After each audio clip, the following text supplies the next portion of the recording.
Very good afternoon, His Excellency Professor Dr. Mohammad Rashid, President of Muhammad Fifth University of Rabat, Professor Dr. Laila Munir, Acting Dean of the Faculty of Letters and Human Sciences, Muhammad Fifth University of Rabat, Excellencies, distinguished guests, faculty members and students, as well as ladies and gentlemen. Now, before we begin, I would like you to rise for the national anthems of Morocco, followed by the ASEAN anthems. Thank you.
Remain standing, please.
Please be seated. Thank you.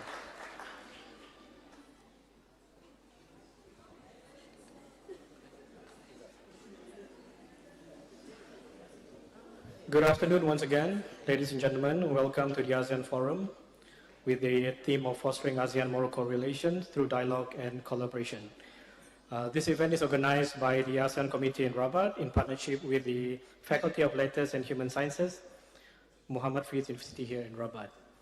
We are honored to have you with us today. Your presence reflects the growing interest in strengthening ties between ASEAN and the Kingdom of Morocco, and our shared commitment to building bridges across regions and also culture. On that note, ladies and gentlemen, let us begin our program. It is my privilege to invite His Excellency Professor Dr. Mohammad Rashid, President of Muhammad Fifth University, to deliver his welcoming remarks. Excellency.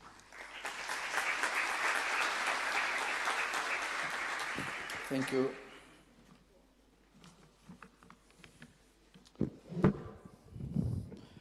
Your Excellency, the Ambassador of Malaysia to Kingdom of Morocco, Your Excellency, the President of Asian Committee in Rabat, Your Excellencies, distinguished ambassadors and representatives of Asian member states, dear Acting Dean of the Faculty of Letters and Human Sciences, esteemed faculty, dear students, honored guests, good afternoon. On behalf of Muhammad Fifth University in Rabat, it's my great honor to welcome you to this significant forum. We are gathered here today to open a new chapter of dialogue and partnership between Morocco and the vibrant nations of Southeast Asia. This forum carries a special significance as we gather under the theme celebrating Malaysia Asian Chairmanship. Your Excellency, my Ambassador of Malaysia, a warm welcome and our sincerest congratulations. We deeply appreciate Malaysia's vital role in guiding the Asia community, and we are truly delighted to celebrate that leadership here with you at the Faculty of Letters and Human Sciences in Rabat.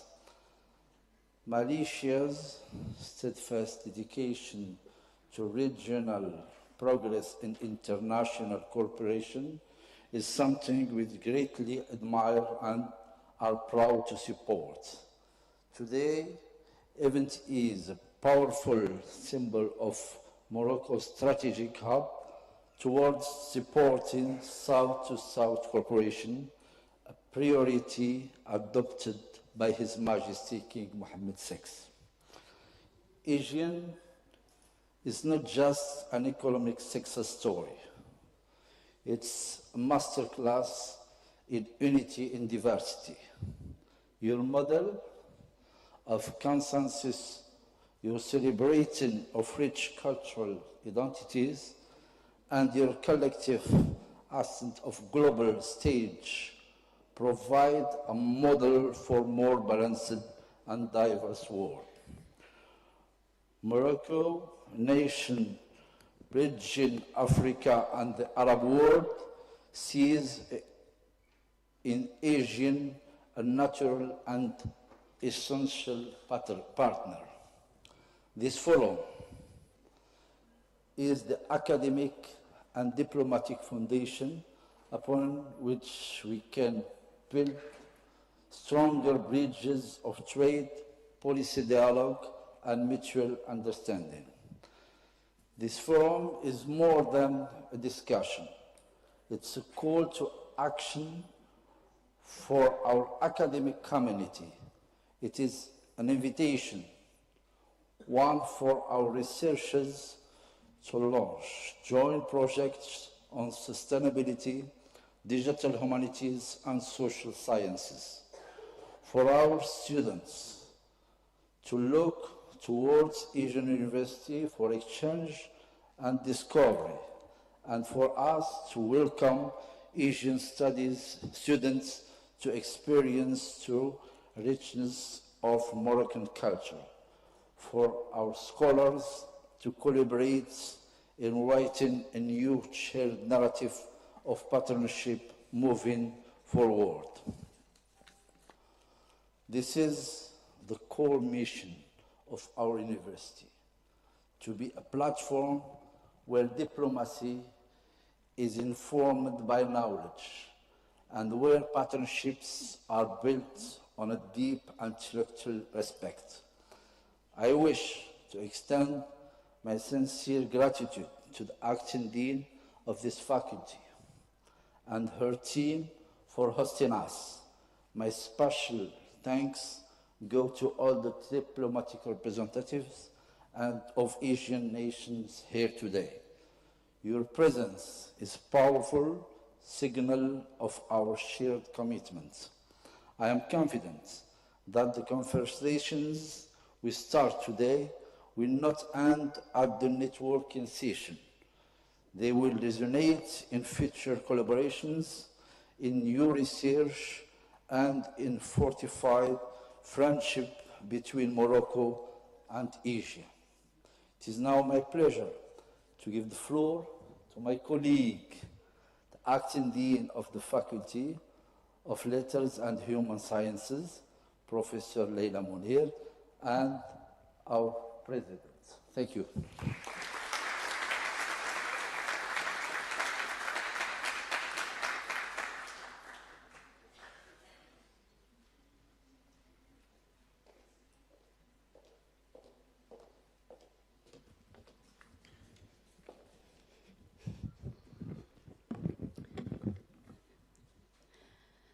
بسم الله الرحمن الرحيم والصلاة والسلام على سيدنا محمد طه الأمين.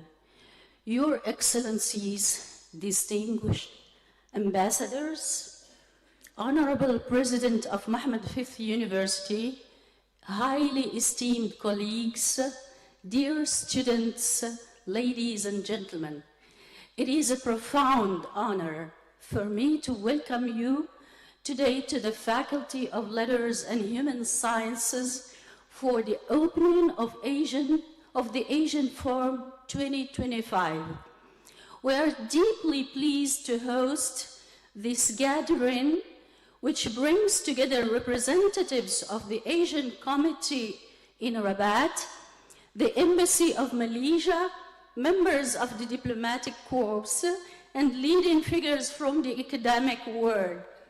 This forum takes place at a moment when cooperation between Morocco and Southeast Asia continues to grow, driven by shared intellectual values and a common vision of openness, dialogue, and mutual respect. At Mohammed V University, and particularly within the Faculty of Letters and Human Sciences, we firmly believe that academic partnerships are key to building lasting bridges between our regions.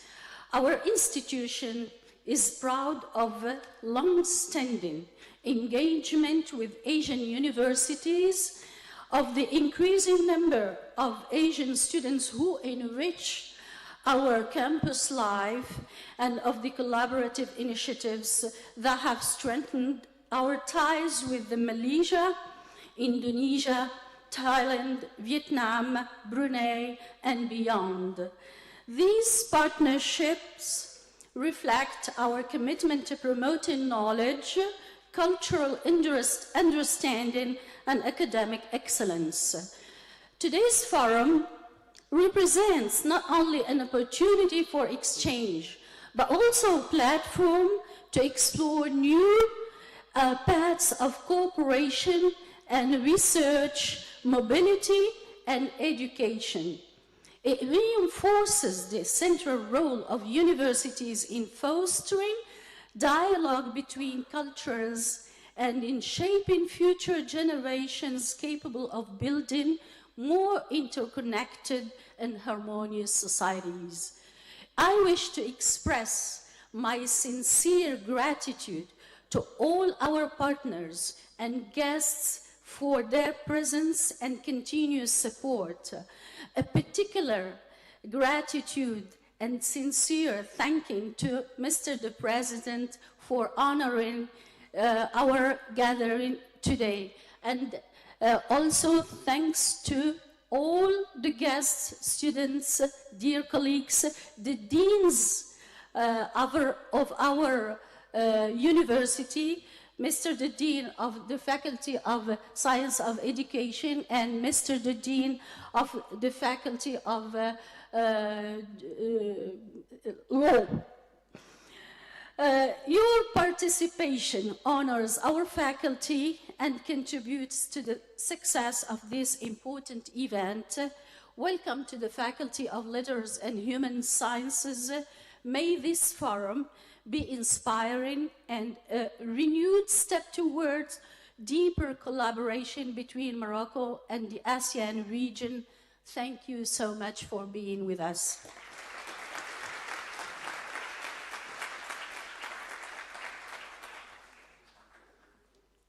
Thank you very much, Excellencies. And now, without further ado, we'd like to welcome Mr. Fabio Chinda, the Ambassador of Thailand to Morocco, to deliver his speech. In the heart of the Moroccan capital.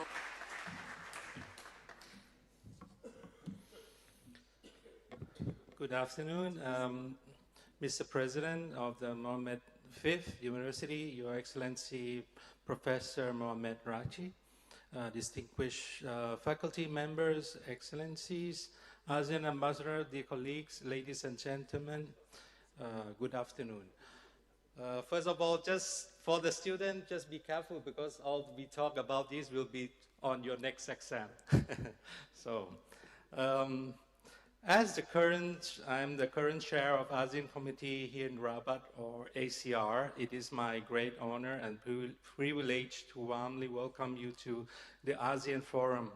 Before I begin, I wish to extend my sincere appreciation to His Excellency Professor Mohammed Raji, President of Mohammed V University, for graciously hosting this event and for giving our ASEAN ambassador the opportunity to engage with Moroccan think tank and scholars. We truly appreciate your support. The Association of Southeast Asian Nations, or ASEAN, was established on the 8th of August 1967 in Bangkok, Thailand, with the signing of the Bangkok Declaration by the 5 founding members, namely Indonesia, Malaysia, the Philippines, Singapore, and Thailand. ASEAN was created with the aim of promoting peace, stability, and cooperation among its member states. In many ways, the spirit of ASEAN resembles of the Arab Maghreb Union, or the AMU, founded in Marrakesh in 1989, as both organizations seek to strengthen regional solidarity and enhance cooperation among their members. Following the Bangkok Declaration, 6 additional countries in Southeast Asia joined ASEAN, namely Brunei Darussalam, Vietnam, Laos, PDR, Myanmar, Cambodia, and most recently, just in Malaysia, East Timor, or Timor-Leste, which became a member on the 25th of October 2025, bringing the total number of ASEAN member states to 11. Ladies and gentlemen, since the founding in 1967, ASEAN has faced many challenges, yet it has grown into the strong, vibrant community representing nearly 700 million people. While full political, economic, and social integration remains a work in progress, ASEAN continues to move forward with common inspiration and determination, its commitment to unity, peace, and cooperation, and has laid a solid foundation to lasting stability, shared prosperity, and a prospective future for all its members. Today, my colleagues will share with you their perspectives and on the ASEAN community and its 3 pillars, providing you with a deeper understanding of ASEAN collective achievement and aspiration. Here in Rabat, our ASEAN community is small but close-knit, and we are fortunate that Morocco has been a very good and reliable host country for us. 6 of the 11 ASEAN member countries, namely Brunei, Indonesia, Malaysia, the Philippines, Vietnam, and Thailand, here in Rabat. In the past decades, Morocco has been increasingly its engagement with ASEAN, and ASEAN-Morocco relations have seen new dynamic with Rabat accession to the Treaties of Amity and Cooperation in 2016. In September 2023, the partnership reached a new height, with Morocco becoming a sectoral dialogue partner with ASEAN. The visit of ASEAN Secretary General to Morocco in June this year further deepened the ties and reflect Moroccan's strong commitment to partnership with ASEAN, as we foster mutually beneficial collaboration in various sectors, including agriculture, food security, trade, investment, and tourism. On behalf of the ASEAN Committee in Rabat, I thank you for your interest and participation in today's forum. I sincerely hope that our discussion will inspire you to get to know ASEAN better and see its value as Morocco's strategic partner.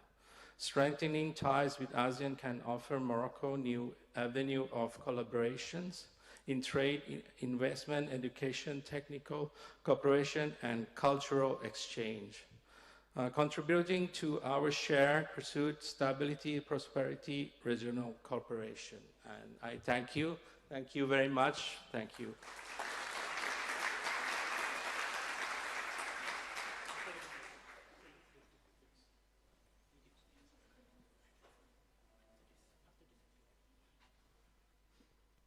In the heart of the Moroccan capital, Rabat, a crossroads of civilizations and a beacon of knowledge. In the heart of the Moroccan capital, Rabat, a crossroads of civilizations and a beacon of knowledge, stands one of the country's oldest and most influential institutions of higher education, the Faculty of Letters and Human Sciences of Mohammed V University. Founded in 1957, the Faculty of Letters and Human Sciences has embodied Morocco's academic awakening. For nearly 7 decades, it has shaped generations of thinkers, researchers, writers, diplomats, and educators who have marked the intellectual history of Morocco and the broader Arab and African worlds.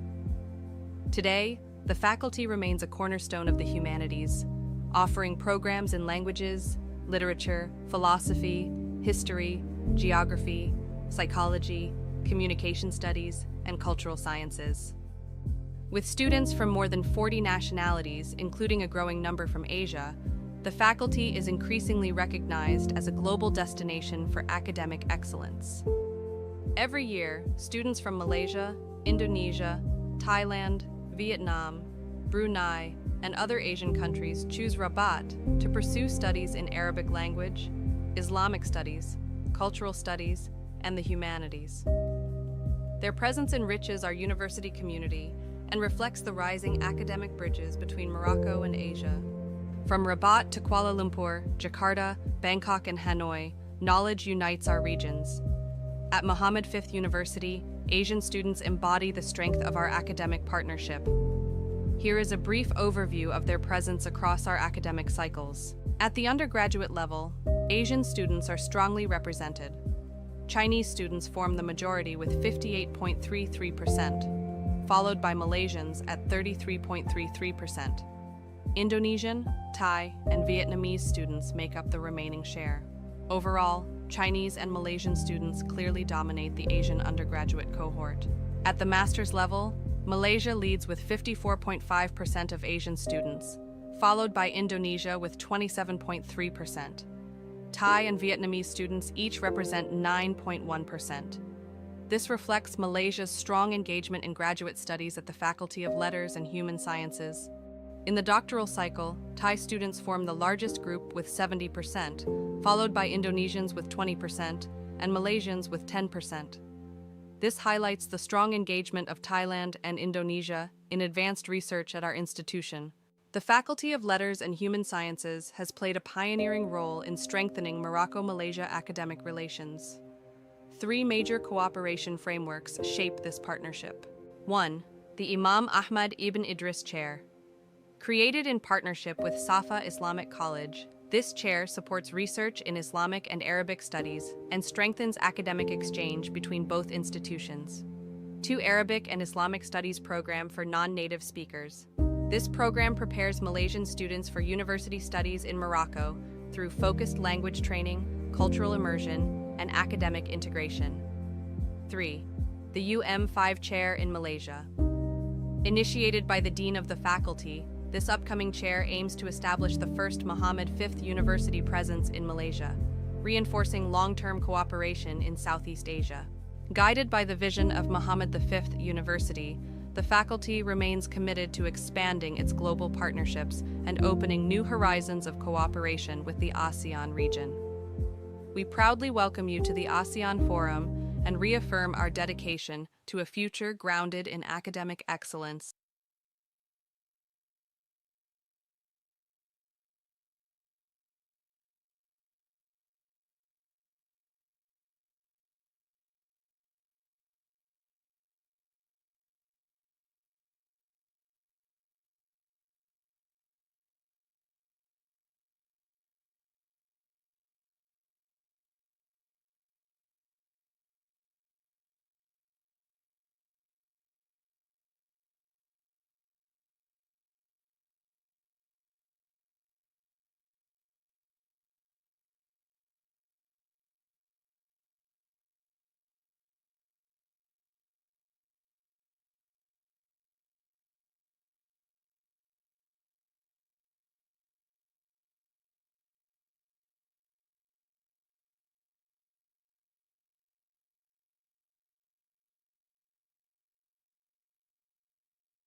who was ambassador to Egypt, with also there with concurrent jurisdiction over Djibouti, Eritrea, Ethiopia, and Sudan, and also was before that ambassador to Switzerland with and also like in Department of Foreign Affairs in the Philippines. He served in various positions, including as Assistant Secretary for Middle East and Africa, and then as Assistant Secretary for European Affairs. Your Excellency, Mr. Baja, the floor is yours.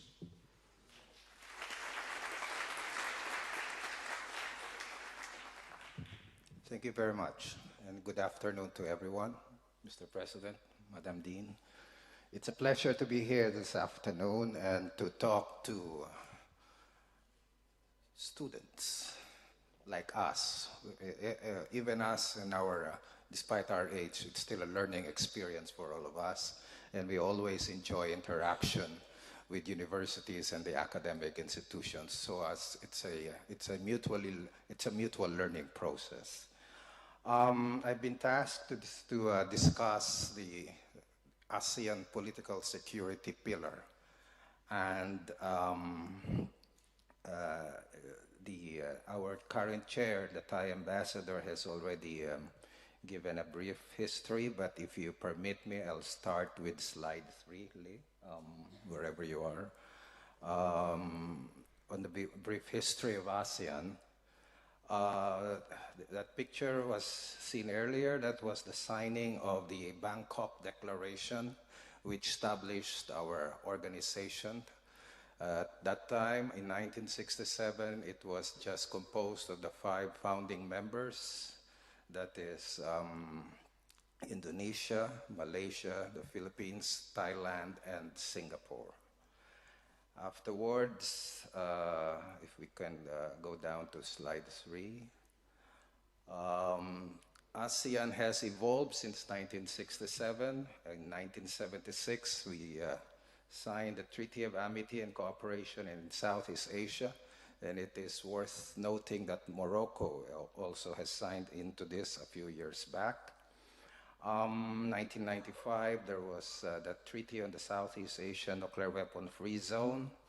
And as earlier stated by the Thai ambassador, ASEAN membership doubled by the end of 1990 with the addition of Brunei, Vietnam, Laos, and Myanmar, and Cambodia.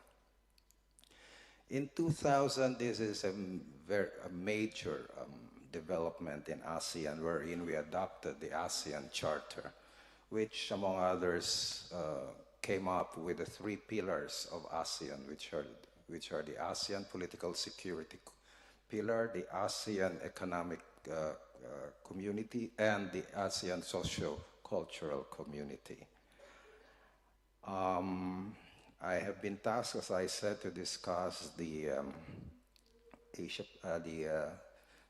political security aspect. So this was adopted, the blueprint, the initial blueprint was adopted in November 2015 at the 27th ASEAN Summit in Kuala Lumpur, Malaysia. Basically, the key elements are that the ASEAN Political Security Community would be a rules-based, people-oriented, people-centered community. It would be a peaceful, secure, and stable region, and ASEAN centrality is recognized in a dynamic and outward-looking region. The 2045, next slide please, ASEAN Political Security Strategic Plan, because the initial vision was up to 2025. The 2045 vision was adopted this year in Kuala Lumpur again, in the 46th Summit. This third iteration of ASEAN's community building blueprints under the theme Resilient, Innovative, Dynamic, and People-Centered ASEAN is meant to contribute to efforts in realizing a resilient, innovative, dynamic, and again, people-centered ASEAN by 2045. Next slide. Next slide again. Currently, up to the end of the year, Malaysia is the chair of ASEAN. Beginning January 1st of 2026, the Philippines will take over the chairmanship, and under the theme of navigating our future together. Next slide.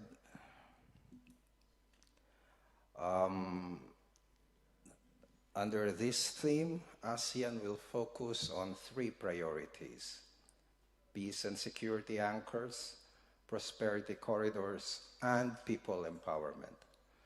We have said that through these priorities, ASEAN's efforts to strengthen dialogue and cooperation on regional security, deepening economic integration through innovation and sustainability, and uplift the lives and resilience of the ASEAN peoples.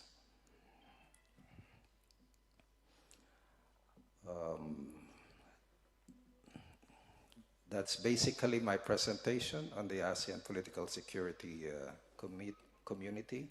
We're free to take questions later after all the presentations. Thank you very much.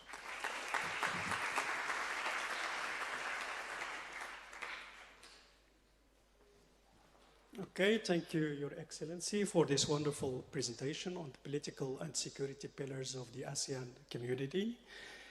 Now we'll move to the next presentation, which will address the economic pillars of ASEAN community. And I have the honor of presenting Mrs. Noor Hafiz Al-Islam Binti Awang Mahani, who is Chargé d'Affaires of Brunei Darussalam in Rabat. Mrs. Mahani currently serves as Chargé d'Affaires of Brunei Darussalam to the Kingdom of Morocco, and she holds a bachelor's degree in Arabic language from Al-Azhar University in Cairo, which was awarded in 2008. Mrs. Noor Hafiza began her professional career in 2009 as an education officer with the Ministry of Education. Later that year, she joined the Ministry of Foreign Affairs and Trade as diplomatic officer in the Department of Politics. And from 2012 to 2016, she served as second secretary at the Embassy of Brunei Darussalam in Egypt. And upon returning to Brunei Darussalam, she continued her diplomatic service as second secretary to the Department of Asia from 2016 to 2019 before being appointed assistant director in the same department. And since August 2021, she has been serving as Chargé d'Affaires here in Rabat in Morocco. Mrs. Hafiza, the floor is yours.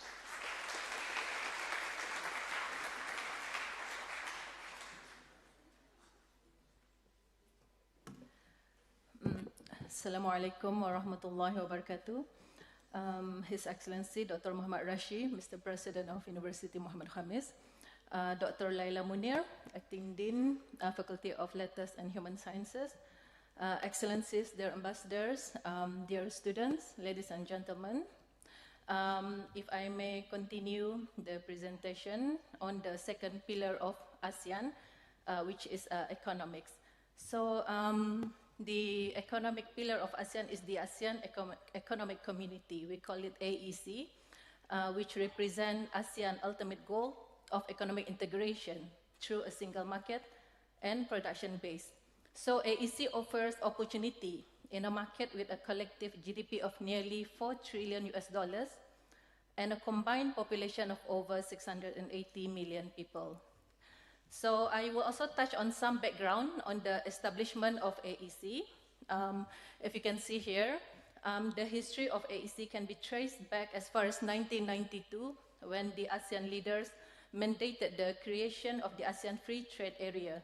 So this was followed by the adoption of ASEAN Vision 2020 in 1997, which has further envisaged ASEAN as a highly competitive region with free flow of goods, services, investment, free flow of capital, and equitable economic development. And in 1998, ASEAN leaders adopted the Hanoi Plan of Action, which charted out a set of initiatives for economic integration to realize the ASEAN Vision 2020. Later, in 2003, the ASEAN leaders issued the Declaration of ASEAN Concord II, which set out the establishment of ASEAN Community. So the ASEAN Community was initially targeted by 2020, but it was later accelerated in 2015. And the AEC, the ASEAN Economic Community, was formally established on 31st December 2015, which was preceded by the implementation measures in the first AEC Blueprint 2015. So since the launch of the AEC in 2015, the AEC, among others, has evolved into a highly integrated and cohesive economic community. They are more open market, reduced trade costs through simplification of cross-border trading processes. It has also emerged as an attractive and competitive economic region. It also promotes opportunities for businesses of all sizes, facilitates the narrowing of the development gap between and within ASEAN member states, and better connectivity and transportation and other infrastructure networks. After the establishment of the ASEAN Community in 2015, the ASEAN Community 2025 was introduced as the post-2015 vision. It charts the path for ASEAN community building over the next 10 years.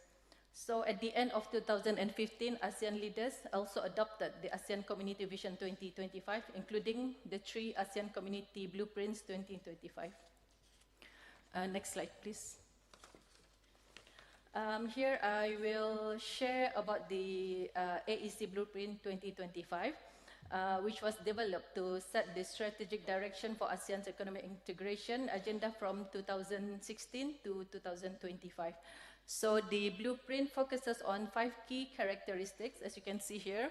The first one is a highly integrated and cohesive economy, which aims to develop and strengthen regional value chains and a single market for goods and services. The second one is a competitive and innovative ASEAN, which focuses on creating a business-friendly environment by simplifying regulation and fostering innovation. The third one is enhanced connectivity and sectoral cooperation, which seeks to improve physical and digital connectivity. The fourth one is a resilient and inclusive community. This is to ensure that the benefits of the economic integration are widely shared, as well as to address issues like climate change and sustainability. And the fifth one is a globally engaged ASEAN. This aims to strengthen ASEAN's position and competitiveness in the global economy through strategic partnerships and participation in global value chains. So these elements aligns with the ASEAN Community Vision 2025 in order to ensure that ASEAN remains a dynamic and unified economic bloc. As we reach the end of the ASEAN Community 2025 this year, the next phase of a more integrated ASEAN will be guided by the AEC Strategic Plan 2026 to 2030. This is as part of the ASEAN Community Vision 2045 under the theme Resilient, Innovative, Dynamic and People-Centered ASEAN. So if you can see here, this is some objective under the ASEAN Vision 2045. It is for ASEAN to be a major player in global economy and the 4th largest economy in the world, a more globally competitive and integrated single market, to be a leading digital and technological community, and a green ASEAN that will be achieved through sustainable growth as we embrace the green economy and blue economy in the regional context. So this strategic plan was developed with reference to other goals and objectives that are aligned with ASEAN's long-term ambitions. This also includes ASEAN member states' commitments towards the 2030 United Nations Sustainable Development Goals, the SDGs, and other existing ASEAN-led mechanisms.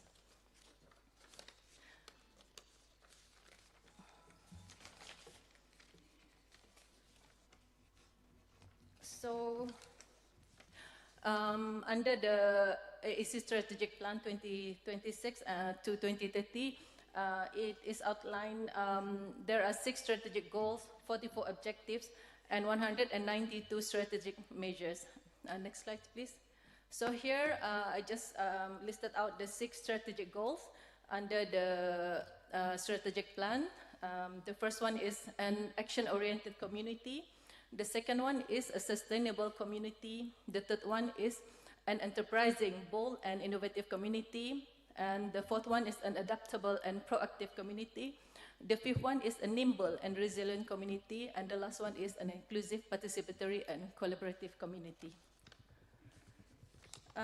So looking ahead to 2045, ASEAN is committed to becoming a single and future-ready economy that is anchored on sustainable growth, empowered by advanced technologies and responsive to emerging opportunities. So here I listed out key megatrends that will shape ASEAN future economic integration, bringing both opportunities and challenges that demand decisive action from the AEC. So the first one is a geopolitical tension. So geopolitical tensions may fragment markets and drain capital, but also open doors for ASEAN to forge novel partnerships. The second one is shifting trade flows. Shifts in global trade flows could also unlock opportunities in nascent sectors while requiring strategic competitiveness. The third one is technological transformation. This promises efficiency and industrialization, yet it may displace labor and strain infrastructure. The fourth one is impacts of climate change. ASEAN's rich carbon sinks position the region well to tackle climate challenges, yet failure to act swiftly could pose significant risk to people, infrastructure, and key commodities. And the last one is demographic shifts. Rising incomes will elevate living standards and expand ASEAN's middle class, but an aging population may shrink workforce and increase the need for robust social safety nets. So given AEC's strategic role in global supply chains, it is crucial to harness these opportunities while mitigating the risk. Therefore, these megatrends may have been factored into the vision for AEC's future, calling for deepened regional integration, broadened partnership, adoption of emerging technologies, sustainability-driven initiatives, and inclusive economic participation to navigate complexity ahead. So that brings me to the end of my presentation. Thank you very much.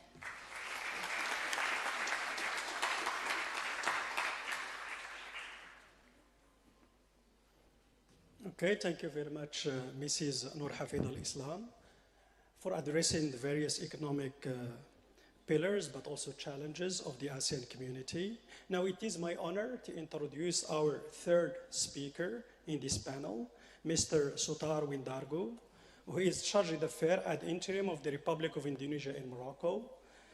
Mr.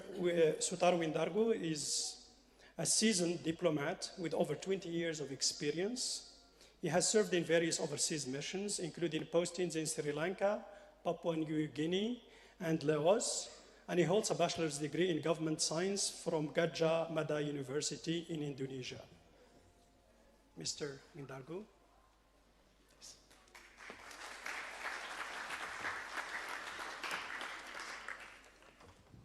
Thank you. Good afternoon.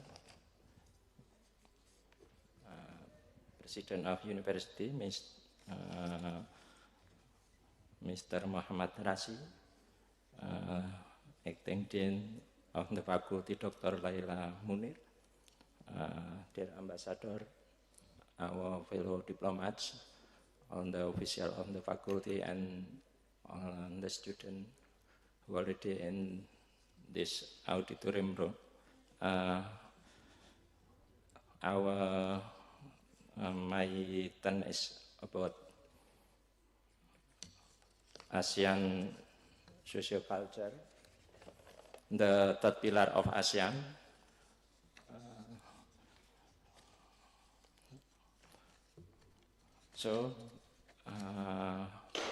SCC is about people-centered pillar and why it matters. The pillar that improve quality of life, social culture, educational and environmental cooperation, special for youth, women, person with disabilities, migrant worker, older person, children and other vulnerable groups. After several decades, ASEAN has recorded strong gains in human development and sustainability.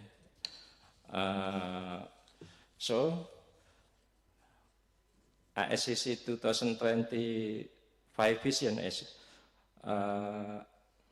the next. Okay, a community that engage and benefit the people, inclusive, sustainable, resilient, and dynamic.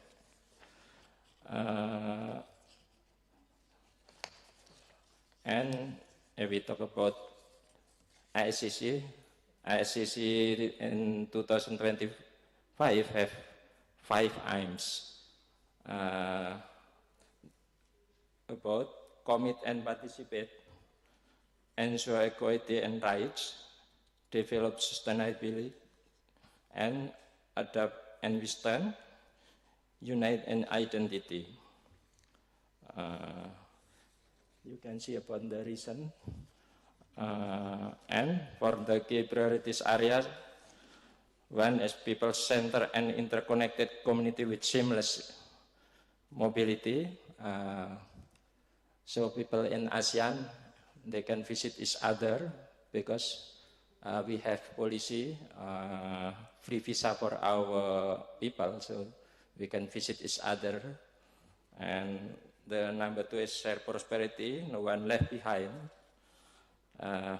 We know and we realize we have different background, but that's why we have the term of no one left behind. And number 3 is optimize the democratic bonus. Number 4, healthy community with resilient health system, prepare for crisis. Number 5, active citizen community with public participation.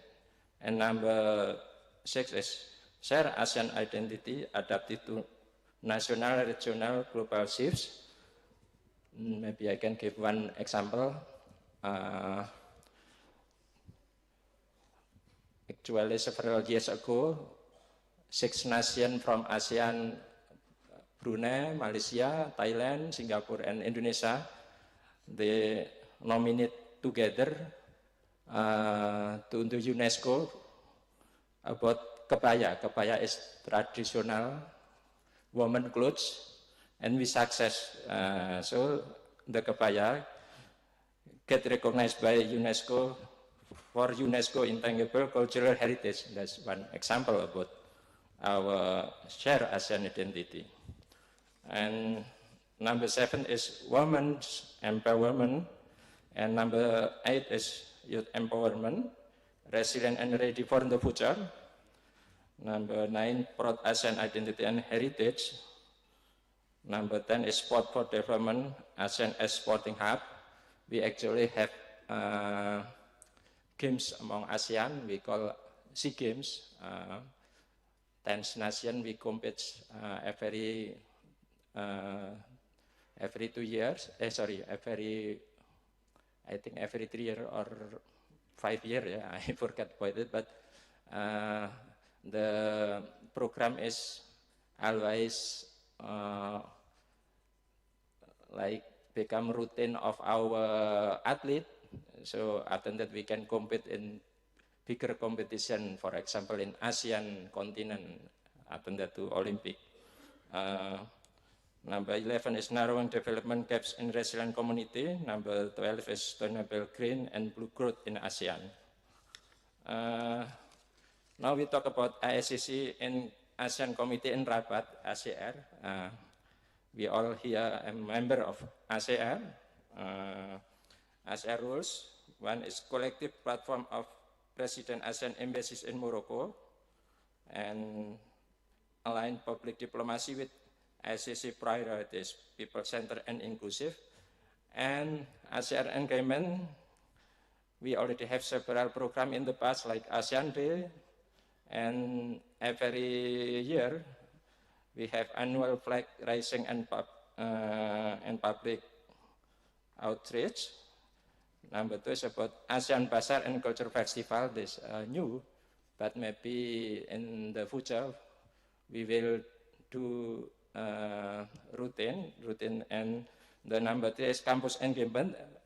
In 2024, we already visit to Al-Aqwain University in Iran, and today we do in University Mohammed V University.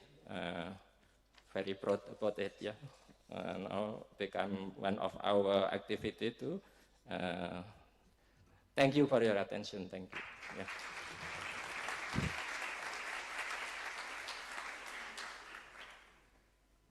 Okay, Thank you very much, Mr. Sotar Windargo, for this insightful presentation on sociocultural pillars of ASEAN and also the opportunities for collaboration between ASEAN and Morocco. It is now my honor to introduce our next speaker, His Excellency Dato Shahabuddin Adam Shah, Ambassador of Malaysia to Morocco. His Excellency assumed his duties as the Ambassador of Malaysia to the Kingdom of Morocco on 25th of December 2023.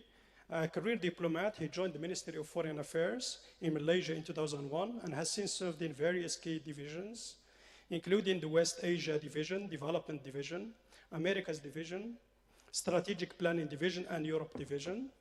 His overseas assignments include Deputy Chief of Mission, Minister at the Embassy of Malaysia in Cairo, Egypt, Counselor at the Embassy of Malaysia in Washington, D.C., United States of America, and finally, Second Secretary at the Embassy of Malaysia in Amman, Hashemite Kingdom of Jordan. Your Excellency, the floor is yours.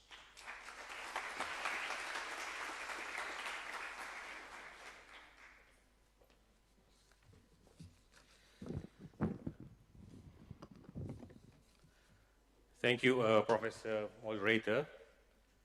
Bismillahirrahmanirrahim. Assalamualaikum warahmatullahi ta'ala wabarakatuh, and a very good afternoon to all.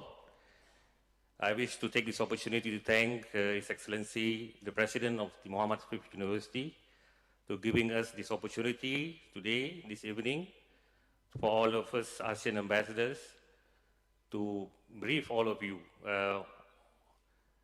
what's happening in ASEAN. Also, I wish to thank Dr. Laila for giving us the space, my colleagues, the chair of the ASEAN Committee, Ambassador of Thailand, Ambassador of Philippines, Ambassador of Vietnam, and my colleagues, the CDA of Brunei and Indonesia. Okay, it's now my time to speak about what did Malaysia do in 2025. So we assumed the chairmanship of ASEAN in 2025 from Lao PDR under the theme Inclusivity and Sustainability, which reflects our shared value, our shared commitment to regional peace, security, and prosperity, these three major items.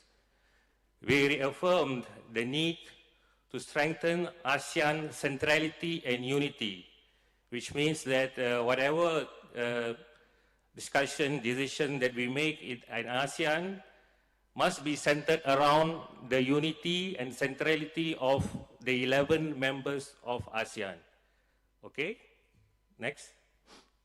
So this is the chair of the ASEAN at the moment, His Excellency Datuk Sri Anwar Ibrahim, the Prime Minister of Malaysia, until 31st of December this year. Okay, next. So this is the theme which I mentioned just now, inclusivity and sustainability, which reflects our aspiration for shared progress, ensuring that no one is left behind. No one means no country, no society in ASEAN is left behind. It also underscores our conviction that ASEAN is committed towards strengthening regional peace, stability, and prosperity within an inclusive and sustainable framework. Next. This is our chairman's priority this year, which is again to maintain regional peace and stability and prosperity within the scope of ASEAN centrality and unity, increase trade, intra-ASEAN trade and investment and also trade with our partners around the world. Third, explore and expand ASEAN economic partnerships. And finally, promote development, growth, and prosperity for ASEAN member states. Next. So throughout 2025, we have hosted numerous summits and meetings. So this is the major events that we hosted this year, beginning from the 46th ASEAN Summit in May, where you can see we managed to host the ASEAN GCC Summit and ASEAN GCC China Summit and all other related summits. So this is what we did during the first major summit in May. Next. These are some photos of the event. This is the ASEAN GCC Summit. Secondly, at the foreign ministers level, we hosted the 58th ASEAN Foreign Ministers Meeting, AMM, they call it. So these are the related meetings that we held in Kuala Lumpur in July. So these are the list of the meetings for your information. Next is some photos.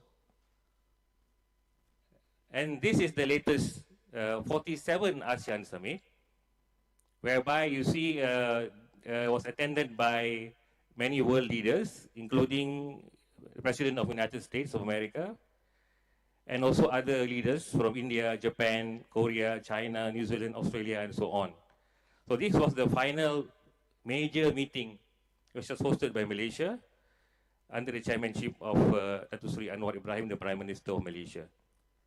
Apart from this, there were other meetings at the level of ministers, which involves issues related to economy, finance, tourism, defense, and so on. Okay, next.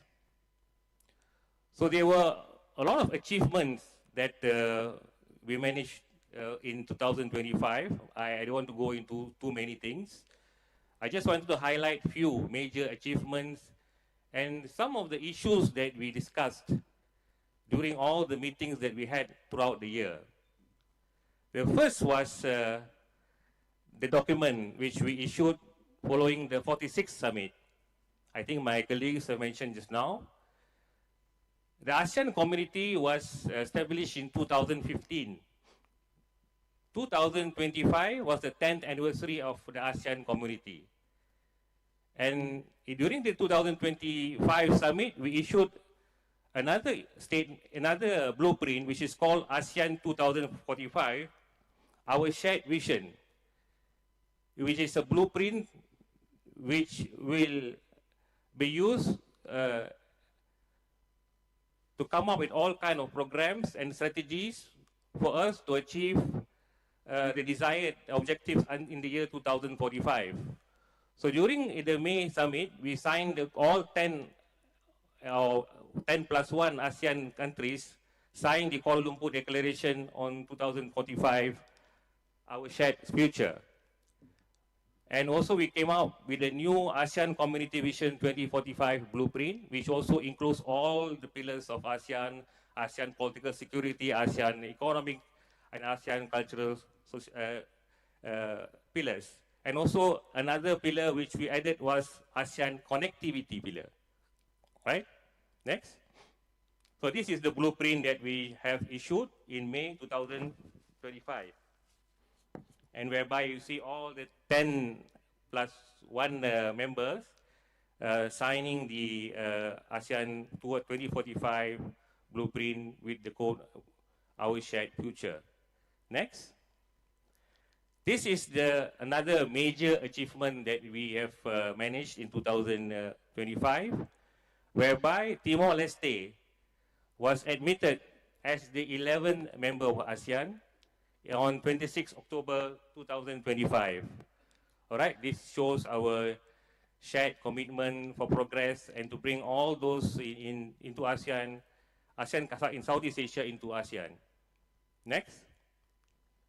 Okay, we also discussed about the other issues, other important issues affecting the region. Among others is the situation in Myanmar. During on 26th of October 2025, all ASEAN leaders reviewed the implementation of the 5-point consensus to resolve the issue in Myanmar. I think you can read about what's happening in Myanmar. And this was discussed during all the summits, and there was a decision made whereby the 5-point consensus remains the main reference to address the political crisis in Myanmar. So Myanmar was one of the major issues which was discussed. Secondly, next, South China Sea is also another issue, whereby the ASEAN leaders agreed to manage the issue in a peaceful and rational manner through constructive dialogue and diplomacy. whereby we agreed that disputes must be resolved in accordance with the international law. Next. All right, this is the Treaty of Amity and Cooperation in Southeast Asia, which is actually a blueprint for cooperation between ASEAN and also the partners. So to date, until the last summit, a total of 58 countries have acceded to the TAC, including Morocco in 2016. Okay, so this is the main agenda, the main item for cooperation between ASEAN and other partners around the world. Next. This is the Southeast Asia Nuclear Weapon-Free Zone, whereby the ASEAN leaders highlighted the importance to continue to preserve the region's status as free from nuclear weapons and also weapons of mass destruction. Right? This is an issue which we are very serious with, because we do not want our region to become a center for issues related to nuclear weapons and other weapons of mass destruction, to preserve unity and also stability in the region. Next. Okay, situation in the Middle East was also discussed, especially the situation in Gaza. There were many statements issued from the ASEAN leaders and also ministers. However, the main theme, the main objective is for calling for the permanent ceasefire in Gaza, and to ensure there is unhindered access to the Palestinians in Gaza, unhindered humanitarian assistance to the Palestinians in Gaza. All right, and finally, as you know, ASEAN and also other countries around the world have been impacted by the geo-economic issues following the tariff imposed. So what we did was we established the ASEAN Geo-Economic Task Force for us to come together and to work out a mechanism how to deal with these geopolitical and geo-economic issues with the United States. So ASEAN ministers have been negotiating with the United States and also finding ways how to improve the situation. Because, you know, all of us are trading nations, and we have to find a way how to resolve issues on trade and economy through constructive dialogue, okay, between the ASEAN member states also and the United States. So this AGTF helps us a lot in finding ways and mechanisms that we can use to ensure that our economies continue to be resilient in the face of the tariff. Okay? So next is the peace accord, which was signed in Kuala Lumpur on the 26th of October in the issue of the dispute border between Cambodia and Thailand, where Kuala Lumpur was tasked to be the mediator for the issue. And with the assistance of the United States and China, we managed to seal a ceasefire in between Cambodia and Thailand. The next is the photo on the peace deal signed in Kuala Lumpur, witnessed by the Prime Minister and also by the President of the United States. Okay, so these are among the major issues discussed and was the deliverables for our ASEAN chairmanship. There are a lot more others in the field of economy, tourism, defense, and so on, which we can get it online from our resources. Next. Okay, this is the ASEAN-Morocco Sectoral Dialogue Partnership. All right, I'm sure my colleagues have mentioned this before. So the timeline of this ASEAN-Morocco SDP is as follows: in 2016 until 2024. So DAC was signed in 2016, 2023, Morocco was accepted as a dialogue partner. And to date, there has been 2 ASEAN-Morocco joint sectoral partnership meetings in 2023 and 2024. And we were informed that there is another meeting coming soon within this year for this ASEAN-Morocco sectoral dialogue partnership. Okay? In this partnership, there are 32 items activities listed for joint cooperation in all 4 pillars of ASEAN: political, economic, social, and cross pillars. And as of now, as of October 2025, there's been a lot of negotiation and also activities conducted by ASEAN and Morocco. And they have completed 9 out of 32 measures, activities between ASEAN and Morocco. So basically it's progressing well, and we hope that more activities can be conducted to fulfill the ASEAN-Morocco sectoral dialogue partnership. Before I end, I would like to also to highlight the official visit of the Secretary General of ASEAN to Morocco, His Excellency Dr. Kao Kim Hon, on 24th to 26th of June 2025, whereby he met with His Excellency the Minister of Foreign Affairs, Mr. Nasib Bourita, and also with a few other ministers. And also we as the ASEAN Committee in Rabat also had the opportunity to have a meeting with him, whereby in a nutshell, the visit reaffirmed the excellent relations between ASEAN and Morocco.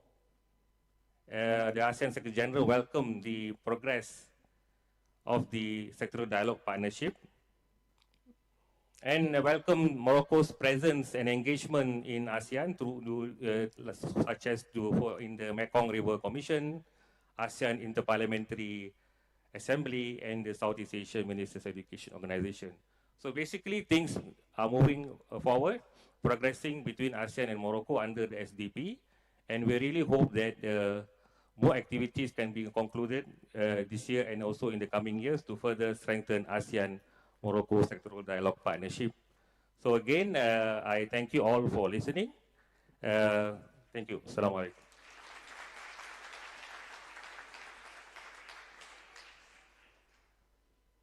Okay, thank you, Your Excellency, Datu Shahabuddin Adam Shah, for this actually double presentation, which addressed first Malaysia's chairmanship of ASEAN 2025 and its role in, among other things, keeping peace like in the region, but also in the Middle East. And then the second presentation was about ASEAN-Morocco sectoral dialogue and the achievements so far in this developing and evolving relationship. Now it is my honor to introduce the last speaker in this panel, Her Excellency Ms. Lee Kim Kui, Ambassador of the Socialist Republic of Vietnam. Her Excellency serves currently as Ambassador of the Socialist Republic of Vietnam to the Kingdom of Morocco with concurrent accreditation to 6 other African countries. She holds a bachelor's degree in French, a bachelor's degree in international economics, and a master's degree in development studies from Sciences Po Paris. Ambassador Lee Kim Kui joined the Ministry of Foreign Affairs in Vietnam in 2006. Over the course of her diplomatic career, she has held a variety of positions, including assignments at the Embassy of Vietnam in France and several leadership roles within the Department of Middle East and Africa Affairs. And from July 2020 to January 2024, she served as Deputy Director General of the department. She has been serving as Ambassador of the Socialist Republic of Vietnam to Morocco since March 2024. In addition to her mother language, Vietnamese, Ambassador Lee Kim Kui is fluent in French and English. Your Excellency, the floor is yours.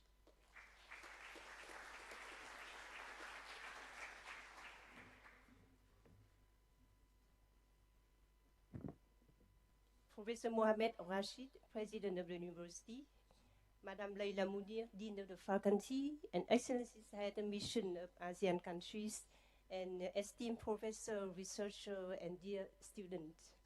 3 decades ago, on 28 July 1995, Vietnam became the 7th member state of the ASEAN during the 28th ASEAN Foreign Minister meeting in Brunei. And this was a strategic decision of historic significance and penning a new chapter in Vietnam integration and charting the course for significant national advancement. And why ASEAN? Becoming an ASEAN member state, why the historic decision and a strategic vision for Vietnam? Because in the early 1990s, Vietnam was standing at the historic junction of đổi mới in Vietnamese language, and that's mid-reform, striving to both overcome the socio-economic crisis and gradually escaping from the isolation and embargo that the country has suffered from several years. And against this backdrop, foreign affairs would consider a strategic prong to foster an environment of peace, stability, and cooperation, and starting with this region first and foremost to help Vietnam navigate through this crisis and open up a new space for development.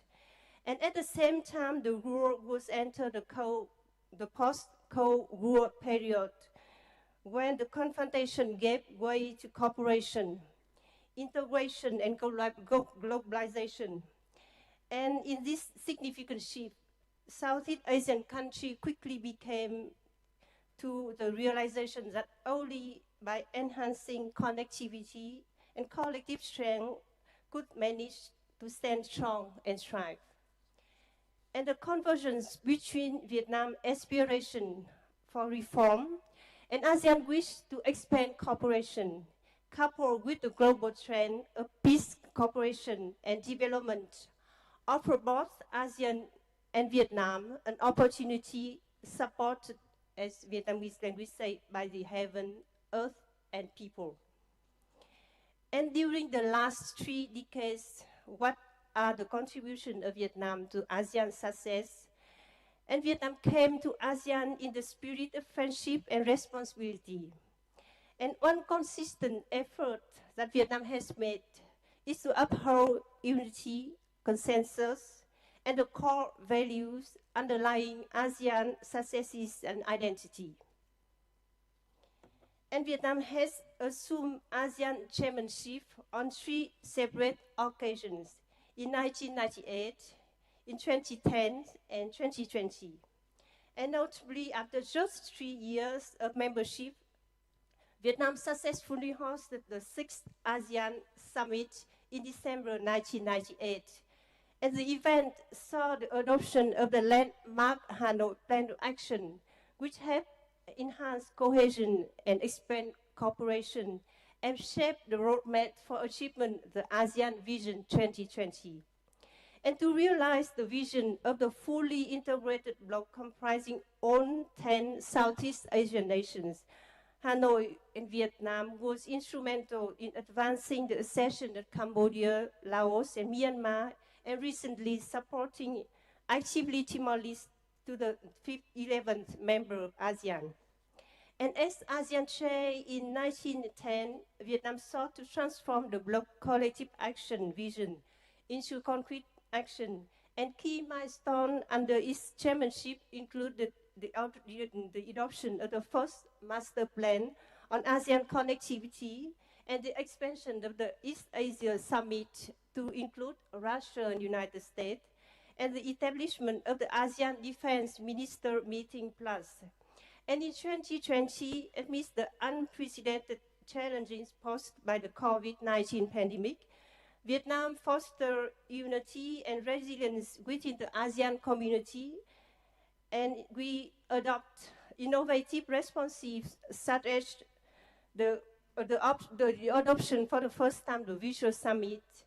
And this initiative is not only enable continuity, but also enhance the bloc's adaptive capacity and post-pandemic recovery effort. And the country has made lasting contribution to shaping the strategic direction of ASEAN, and this includes the completion of the ASEAN 10 vision, supporting the foundational framework such as Hanoi Plan of Action, ASEAN Vision 2020 and Declaration of ASEAN Concord II, and the ASEAN Charter in 27 and the ASEAN Community Vision 2025. And Vietnam remains actively involved on the ongoing formulation of the bloc vision for the 2045. And at the 43rd ASEAN Summit in Indonesia in September 2023, Vietnam proposed the initiative to host the ASEAN Future Forum as the complementary platform to the association formal mechanism, and thus have to offer a space for broad exchange of ideas and regional cooperation initiative, and contributing to building a resilient and sustainable regional communities.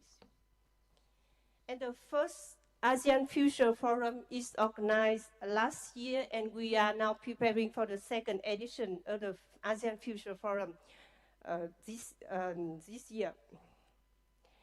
And what Vietnam can get from ASEAN? In fact, ASEAN offers Vietnam a peaceful, cooperative, and supportive neighboring environment for Vietnam development. And by joining ASEAN, Vietnam has accomplished its goal of having a peaceful, cooperative, and supportive neighboring environment for its two focus on economic development under the Đổi mới reform agenda. And ASEAN provides us with practical support for the Vietnam's development and integration goals. And ASEAN helps us also to enhance Vietnam's position, prestige, and role in the region. And thanks to ASEAN, Vietnam can mobilize resources to serve its economic and social development goals. And with the population of more than 650 million, ASEAN is a crucial partner for Vietnam economy. And ASEAN is now the Vietnam's fourth largest export market after the United States, European Union, and Japan. And ASEAN is also the third largest import market for Vietnam after China and the Republic of Korea. For example, in 2024, bilateral trade with ASEAN is nearly 83 billion US dollars, nearly 25 times higher than in 1995, the date when Vietnam came to ASEAN. And ASEAN is also connected to major economies such as China, Japan, and Republic of Korea, and India for Vietnam. And ASEAN is also help Vietnam to improve our institutional capacity and human resources. And moreover, Vietnam citizens have benefited directly from ASEAN cooperation in areas such as education, healthcare, green and digital transformation, and sustainable agriculture, climate action, and disaster risk reduction. And in the next period, Vietnam is always ready for a new journey of the ASEAN community. Because now ASEAN is entering a new phase with its Community Vision 2045, and Vietnam continues to affirm its active role through five directions as follows. First, for Vietnam, ASEAN is always a strategic space for peace and stability. And second, Vietnam will contribute to expand economic space by promoting initiatives to better intra-ASEAN market integration. And third, we will contribute to build a space for innovation. And the fourth, Vietnam is contributing to foster space for inclusive growth. And the fourth and the final one, Vietnam will contribute to establish a basis for social cultural affairs. And now today, Vietnam is proud for its 30-year journey of international integration, with ASEAN serving as a starting point and gateway to broader regional global engagement. And entering this new phase with a new mindset and resolve, Vietnam will continue to work closely with other countries to build a resilient, inclusive, sustainable, and prosperous ASEAN community. And now we invite all of you to see a short video to the journal of 30 years of Vietnam in ASEAN. Thank you for your kind attention.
the degree that you like, and that appropriate applications have been submitted so that you can study there.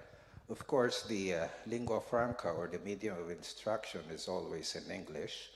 I believe that there are many foreign students, especially from West Africa, who find the Philippines a good alternative for university degrees, and certainly even some other ASEAN countries here. I'm sure you know that there are many other foreign students, including Morocco, I believe, in some of other countries that are able to study there.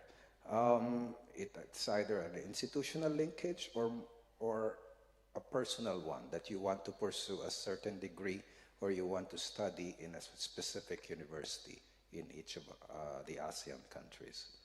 I hope that answers your question. Yes, it does. Thank you very much, and I hope you have a cheerful stay in Rabat. Welcome in Rabat. Thank you very much. You're welcome.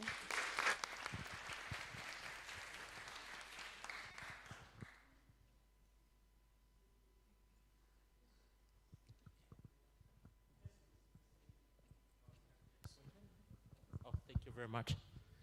So, yeah, absolutely. Again, I mean, thank you for the questions as well. For Thailand, surprisingly, we have many requests for visa to go to study in Thailand. I don't have the exact number, but we have the consul. How many, like? Around 20 this year. We have 20 Moroccans going to study in Thailand.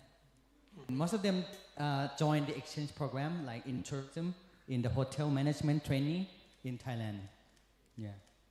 So anyway, we have also the short program through cooperation with AMSI, or Ministry of Foreign Affairs. Many Moroccan go there in exchange program. Of course, it's a very open, Thailand is an open country. We welcome all the students. You can apply to the university or postgraduate. It's quite easy for us. There are many foreign students studying in Thailand, especially now. Most of the university, they taught in English, so probably anyone want to try to be in Thailand, you are very welcome, of course.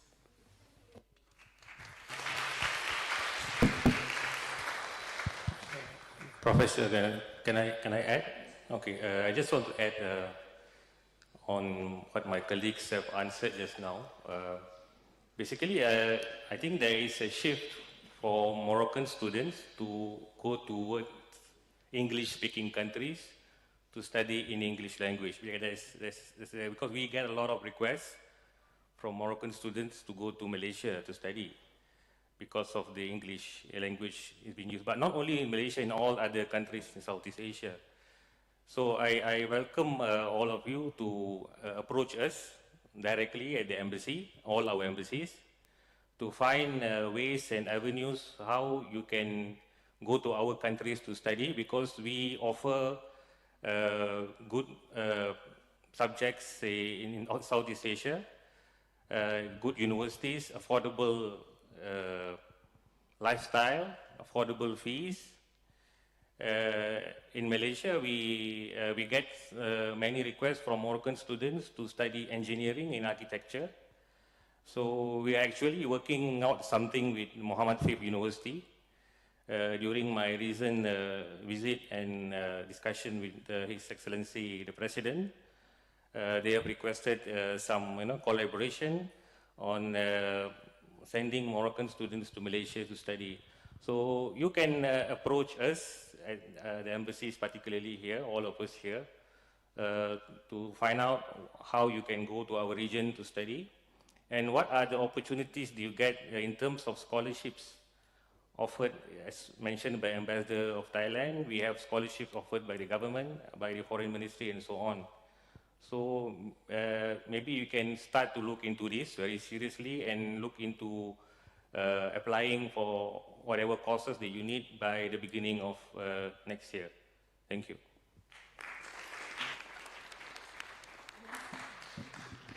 Yeah, I just want to give some information. I hope that is useful because since 2011, our two government launched a scholarship program for Vietnamese and Moroccan students, and each year, each country grant to students of another country 10 scholarships.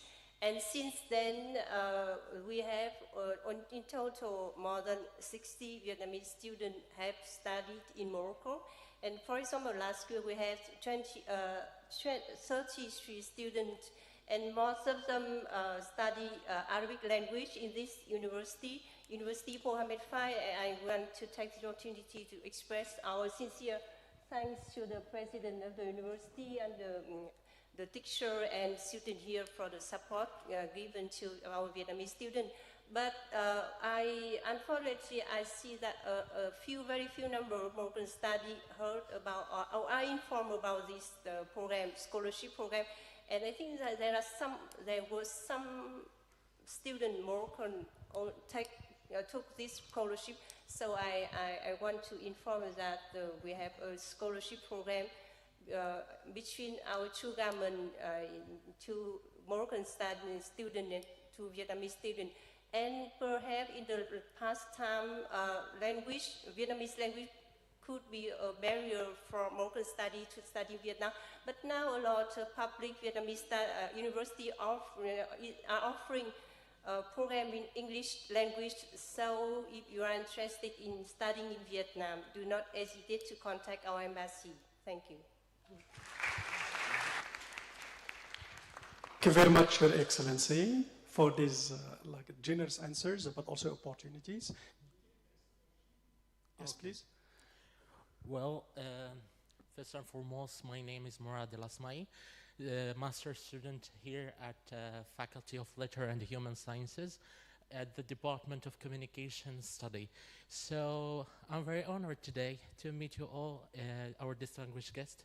By the way, I had the chance to visit so many countries here, and I meet about the great leaders like Nusantara with the Nahdat al-Ulama, and also from the Brunei with the Crown Prince of your country. So I have the privilege to exchange with them via their leadership and personally leaders in that side. But I'm always be passionate about this portfolio of $3 trillion that ASEAN can be invested in the potential countries around the world. But for example, what your potential investment in Morocco, as we know all that Morocco is the door for the Western countries in our side, and where is the diplomatical cultures in that side to implement the green energy, the potential of the hydrogens, pipelines, and more importantly, the strong relationship between this Islamic country in that side. Thank you.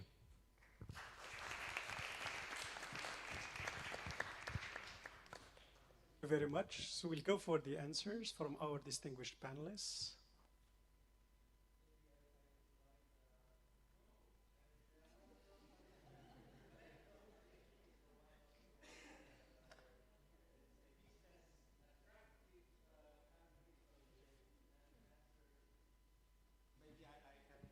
Okay, basically, as a group, the ASEAN Committee in Rabat, one of our outreach program is going to visit all those fields that you mentioned just now, green energy, renewable energy. We've been doing during the past 2 years visits. On the last visit was at the aerospace industry. So we see a lot of potential that Morocco has to offer, which we have also things to offer to Morocco. I mean, in terms of win-win situation, the most important aspect is the gateway that both Morocco and also Southeast Asia can offer. Morocco is the gateway to the southern European region, West African region, you have your uniqueness, and we, as you know, we have over 690 million people in our region. And in that terms, from 690 million, what I was informed, there are 255 million Muslims in ASEAN. So what can you see on this is the halal industry. All right? So apart from what you mentioned just now, all those elements of renewable energy, green technology, and so on, we are also working on the same matter on our side.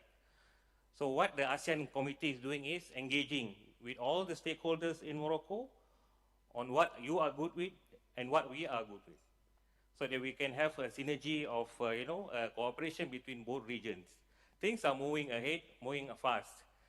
Bilaterally also we have a lot of projects going on between our countries, ASEAN member states and Morocco. Not as much as other countries, but we are still working on a lot of things. Like for us, one of our company is doing supplementary medication in Morocco.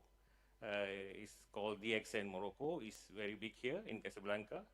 And they have been here for 7 years, so they are trying to increase more of their investment in Morocco. For example, building a new factory in Meknes to build a production center, not only for Morocco, but for the Western African countries as well. So things are moving, but that's why I was mentioning that the work of the ASEAN Committee in Rabat is very important, because we go and meet the stakeholders on a bilateral basis, as well as a group. As a group, we promote ASEAN's economy, and also all kind of relation between our two regions. Thank you.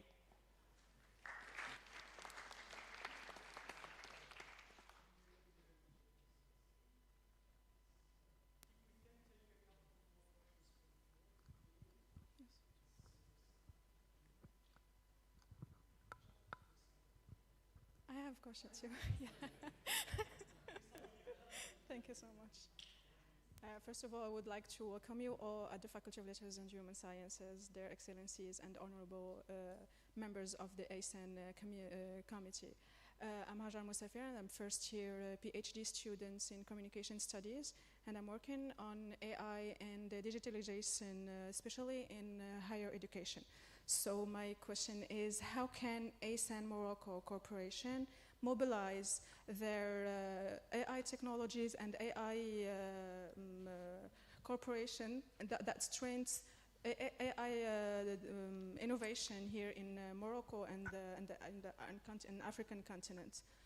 So I think my question is about AI and digital innovation.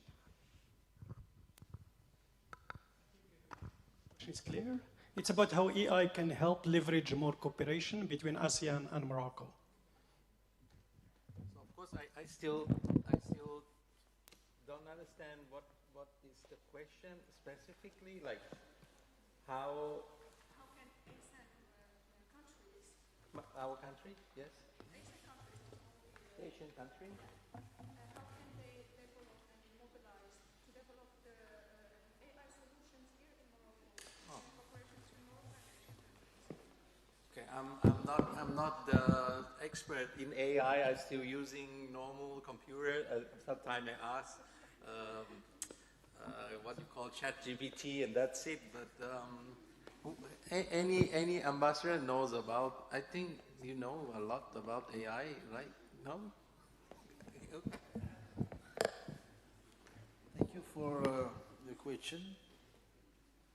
I talked with Dean Professor Leila Munir about one meeting, specific meeting with Asian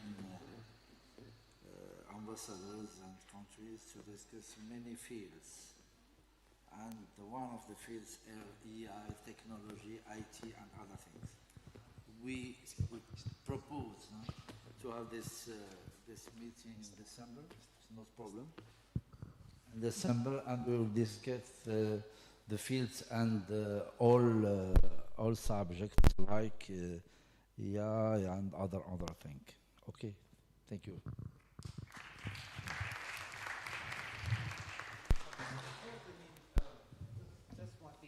I think, in my opinion, AI it's a very, very innovative and good things, but also there's some negative side of those. Of course, we have to be very careful. ASEAN country, I mean, our groups, I mean, we have lots of discussion on how to, let's say, regulate this AI, because otherwise probably I will lose my job. They don't need any more ambassadors. They use AI instead. I think in some country they use even AI prime minister or something like that. In the East European, they try with AI. I mean, and then so probably we have to be a bit look very carefully on this subject. Of course, I'm not the expert, but probably we will try our best to regulate this kind of technology, of course. Please. Okay, if I may add, I think the element of AI is under the cross-pillar cooperation initiative on the ASEAN-Morocco sectoral dialogue partnership, because I see something related to connectivity. Right, this is something which is emphasized in the ASEAN sectoral dialogue partnership.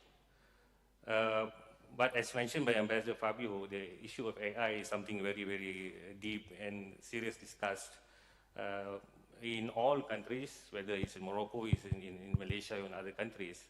And what is the impact of the AI to the society, and how AI can be used in our disciplines. For example, recently I had a discussion with the United Nations Fund for Population, UNFPA representative in Rabat. So they were talking about the pro-social AI. How is the impact of pro-social AI to the society in our countries, whether it's in Morocco or it's in our region. So one of the issues is about the use of AI in a good way, professionally, and also which can bring benefit to the users. So what when I was discussing with them, they were also talking about the negative aspects of the AI to the society, which is more than the positive aspect at the moment, because of the effects of AI to the children who are young, who have been using AI irresponsibly, and there's no control from the adults. Also, I highlighted the aspect of using AI in our studies, especially in the field of Islamic studies, how AI can be used in Islamic studies, which is still very low. So this is a challenge that we have to come up as a university, as an educational institute, on how we can use AI in all disciplines, including the field of Islamic studies. So things on AI, they are moving very fast, but it's up to us whether we can use the technology for our useful purposes, or it's going to have negative effects on the society. All right, thank you very much. Mr. Ambassador, okay, we have one more answer. Thank you. Just to answer your question, actually, when the Philippines takes over the chairship of ASEAN next year, as I mentioned earlier, the theme would be navigating our future together. In the 3 pillars that we discussed, in the peace and security pillar, the Philippines will highlight the responsible and ethical use of AI for new and evolving security challenges, early warning systems, maritime domain awareness, and humanitarian assistance and disaster response. For the economic pillar, the Philippines will seek to harness AI to advance the region's transition into a digitally empowered community by promoting the safe, ethical, responsible, equitable, and sustainable adoption of AI in areas such as trade facilitation, digitalization, and innovation, and we aim to enhance the regional competitiveness, support micro, small, and medium enterprises, and unlock new opportunities for inclusive and sustainable growth. On the socio-cultural pillar, the Philippines will champion the responsible use of AI to enhance healthcare, education, and youth empowerment by broadening access to essential services and cultivating creativity among the youth. ASEAN will also explore AI-driven solutions that strengthen the ASEAN family and advance the silver economy to meet the needs and demands of the elderly population. Thank you. Okay, thank you very much, Your Excellencies. So we'll take one, time is not on our side, so I'm sorry we'll have to take only one question from the floor. So it's from gentleman over there. Hi, good afternoon. Good afternoon, my name is Charlie Long, I'm from Moroccan World News. It's a pleasure to be here with you all, thank you. My question is for everybody, how are you approaching climate change as a group of 11 very different countries? How do you actually work together? What does that look like? Because you must all have very different priorities and different challenges with this. It's a very interesting question and a very difficult one to answer.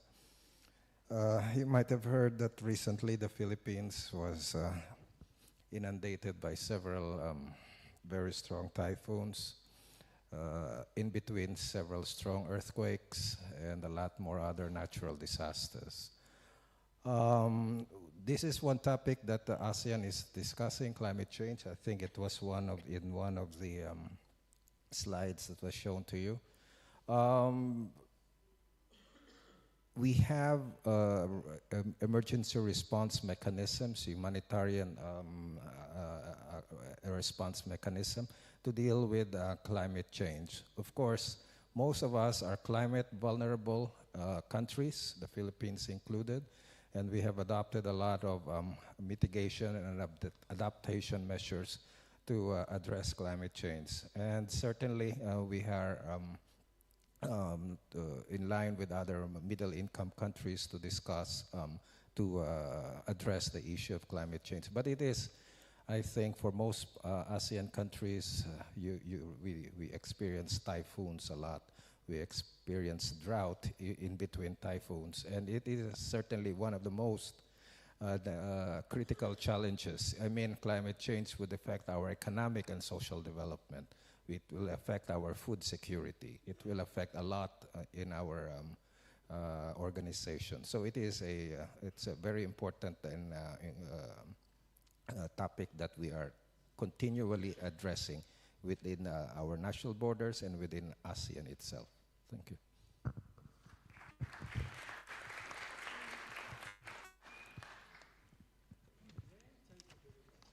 So now, before we go outside to take a group picture, let me thank the ambassadors of different ASEAN countries who have honored us with their presence here today, and also Mr. President Mohammed Rashi, President of Mohammed Fifth University, Madam Dean Professor Laila Munir, Dean of the Faculty of Letters and Human Sciences. Before we go outside to take a group picture, I'd just like to hand over to Mr. Montiludan to say a few words. Thank you very much, Professor Jamal. We've come to the end of the forum, but this is not the end of the forum per se. So perhaps we can meet here again next year, same time, same month. We'll see. And as we conclude today's program, I would like to extend our sincere appreciation to our esteemed speakers, Excellencies, for the presentation, and to all of you for your active participation and engagement. We are also truly appreciative of your assistance to the University of Mohammed V, the President's Office, and also Dr. Laila, for their dedicated effort also for making this event possible. Okay, we wish everyone a pleasant afternoon, and we thank you once again. Please join us for some Asian refreshments outside. Thank you so much. Oh, I'm sorry, yeah. Okay. Okay. Just one thing, want to announce, like some public relation. I will hand over my chairmanship to Ambassador of Vietnam very soon, of course, lucky me. But during the months of end of April or May, we're going to have this ASEAN Bazaar. I think many of you went there last year. It's the first time you went there, right? How was it? Yes. So this year we'll do it again, I think in beginning of May. So we are welcome you. Of course, all the some of the funds that we receive will go to charity, of course. And so there's many things that you can enjoy. And so we will announce, and please follow our website, of course. And we'll see you in the next ASEAN Bazaar then. Thank you. Right, thank you very much, everyone.